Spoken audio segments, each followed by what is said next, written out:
I can't believe you, little bunny. Have you forgotten that you are at my mercy right now? He asked calmly, curling his lips, and she smirked. Well, I'm the one left to say if I'm trapped or not. She stood her ground, so bold. And why should I let you make the rules when I'm the boss here? He asked, raising an anxious brow. Just as you told me, you also don't have a choice, CEO Gumin. She said confidently. Sorry to disappoint you, little bunny. He walked over to his desk, picked up a file, and returned to her. The contract has already been drafted. All you have to do is sign, he said, handing it over to her, which she reluctantly collected. Contract? When did you have the time to draft this? She closed the file and looked up at him. I'm against this, Mr. Gumin. She informed him seriously. He chuckled, taking a step closer to her. I'm serious when I said I would reject your work permit, little bunny, giving you no choice but to leave this country. He paused. While I'm still being kind, you better not reject my offer, he said in what sounded like a whisper. But this contract states that I must live with you. Why must I do that? She questioned, crossing her arms with her intent gaze all over him. Because I don't trust anyone, not even myself, and to make everything more realistic, we must be together. He informed her. Won't this affect my work performance? She asked anxiously. Work and pleasure are two different things, little bunny. At least, everyone knows that I detest favoritism, he said coldly. But still, she hadn't finished her statement when he placed a finger on her lips. What are you afraid of, little bunny? Her throat glided. She looked nervous. The heat between them was unbearable. Falling in love with me during the contract period? He smirked and walked away from her. Don't worry, you are not my type. Just act your role, and we won't have a problem, he said as he returned to his desk, taking his seat. I haven't agreed yet, though. She finally found her voice after a long silence. Your eyes have already answered me. Just sign the contract, and let's get into some real business. He urged her and started typing on his laptop. Tolu sighed, staring at the file again. Somehow he had mangled his way into trapping her to accept his term. But he shouldn't think she would play easy with him.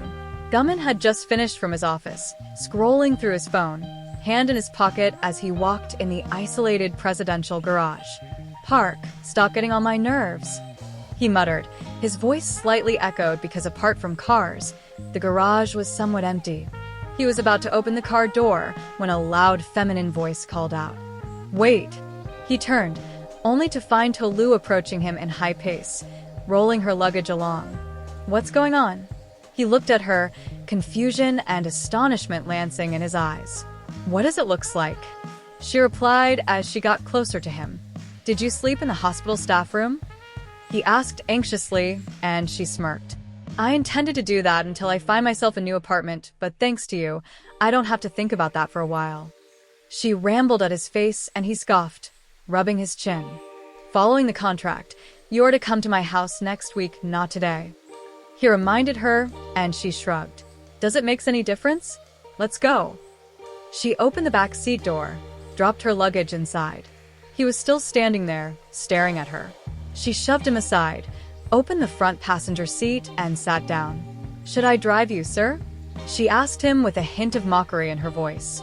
Never. Don't worry. I will drive, he said, shaking his head as he entered the car. The ride to Gumin's apartment was a quiet one. They both had unanswered questions, but felt it wasn't the right time to start firing at each other. The drive was about 30 minutes, and they arrived at his luxurious penthouse. The living room was flashing with sharp chandeliers, extravagant furnishing and artworks. As she walked in with him, he rolled her luggage, which his old maid quickly took from him, and left with it. Good place, she said in admiration, nodding her head until her gaze met his. You know the rules, right? I hope we won't have an issue, he reminded her, rubbing his sweaty hands. I won't be staying here for free, so no need feel entitled, she said coldly. What do you mean? He asked, raising an anxious brow. Since I will be living here, I will pay my rent to you until the contract ends. I don't want you to feel like you are doing me a favor or whatnot, she said, crossing her arms. He walked up to her, leaving a little space between them. Why bother about that when there are other things to bother about, little bunny? He asked, wiggling his brows. Other things? She asked, anxiety lingering in her eyes as she curled her lips. Get ready, little bunny. We are meeting with my parents tomorrow. With that, he tucked his hand into his trouser pocket and walked out of the living room. What was that? Tolu exhaled deeply in relief, her hand on her chest as she wondered the kind of strange feeling that she suddenly felt when he was close to her. It was on a cool evening, Gumin lodged by his car, watching from a distance as Tolu elegantly approached him. She had this rare charm that gave her a peculiarity which attracted him. So beautiful, her skin glowing in the slight darkness as she got closer to him. He cleared his throat, standing upright. You didn't have to wait for me, though. Judging by her unstable gaze, Tolu was shy, as if. He walked closer to her, burning her walls with his dazzling eyes. Something is missing, he finally said, grabbing her hand. What's that? She asked, struggling a little bit with him. He quickly slid the shiny Marquise diamond ring into her finger. She unknowingly gasped, admired it on her finger before looking up at him. Why? She stammered. We have to make it look real, he said, attempting to enter the car when her statement stopped him. By now, he was facing her with his back. I know how all of these will end, Gumin. She began. Your parents will be against us and ask me to leave. All these are already predictable. Can you at least save me some face? She rambled with words and questioned him calmly when he smirked and turned to her.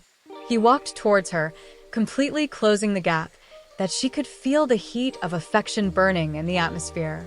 Don't conclude faster, little bunny. Is this what Korean dramas have done to your thinking?